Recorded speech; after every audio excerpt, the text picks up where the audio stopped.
जानेंगे छठ पूजा की पवित्र कहानी, जिसे आस्था, विज्ञान और परिवार के प्रेम से जोड़ा गया है। छठ पूजा सिर्फ एक पर्व नहीं, यह है सूर्य देव की उपासना और उनकी कृपा से जुड़ी हुई माता छठी माई की दिव्य कथा। बहुत पुराने समय की बात है। राजा प्रियव्रत नाम के एक निष्ठावान और धर्मप्रिय राजा थे।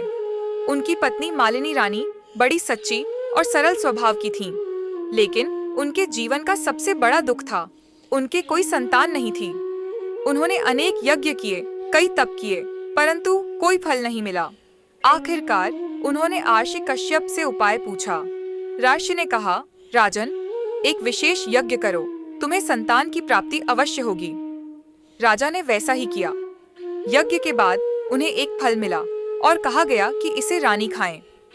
रानी ने वैसा ही किया, परंतु कुछ समय बाद जो पुत्र जन्मा वह निष्प्राण मृत था। राजा और रानी दोनों दुख से टूट गए। उन्होंने भगवान से प्रश्न किया, क्या हमारे जीवन में कभी खुशियां नहीं आएंगी? रात के समय रानी गहरे शोक में डूबी थीं। तभी उनके सामने एक तेजस्विनी देवी प्रकट हुई, आकाश से सुनहरी किरणों में लिपटी हुई। उन्होंने कहा, हे राजन, हे रानी, मैं हूँ षष्ठी देवी, जिसे लोग छठ माई कहते हैं। मैं उन सबकी रक्षक हूँ जो संतान की कामना करते हैं। मैं ही सूर्य देव की शक्ति से उत्पन्न हुई हूँ। छठ माई ने आगे कहा, कुछ लोग मुझे सूर्य देव की बहन मानते हैं, क्योंकि मैं उनकी तरह ही प्रकाश और जीवन का स्रोत हूँ। मैं उनकी कृपा से जीवों की रक्षा करती हूँ। और कुछ मुझे सूर्य देव की पुत्री कहते हैं, क्योंकि मैं उनके तेज से उत्पन्न हुई हूँ। मेरी छठी तिथि पर पूजा करने से हर माँ को मातृत्व का सुख मिलता है।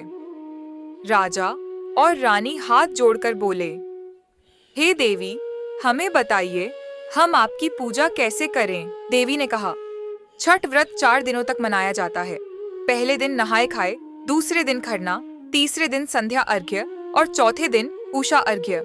सूर्य की डूबती और उगती किरणों को जल अर्पित करो, क्योंकि उसी से जीवन चलता है। राजा और रानी ने वैसा ही किया।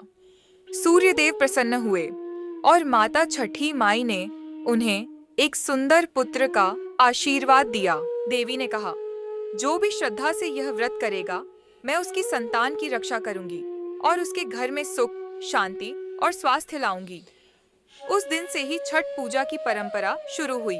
आज भी हर साल लाखों श्रद्धालु सूर्य देव और छठ माई की पूजा करते हैं।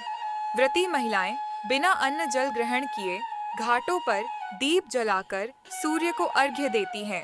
अपने परिवार की भलाई के लिए, अपनी संतान की लंबी उम्र के लिए। छठ पूजा हमें सिखाती है, प्रकृति की पूजा ही जीवन की पूजा है। सूर्य देव हमें ऊर्जा देते हैं और छठ माई उस ऊर्जा को मातृत्व और करुणा का रूप देती है। तो दोस्तों, जब भी आप घाट पर दीप जलते देखें, याद रखिए, वो सिर्फ पूजा नहीं, बल्कि हजारों वर्षों की आस्था और प्रेम का प्रकाश है। जय छठी माई।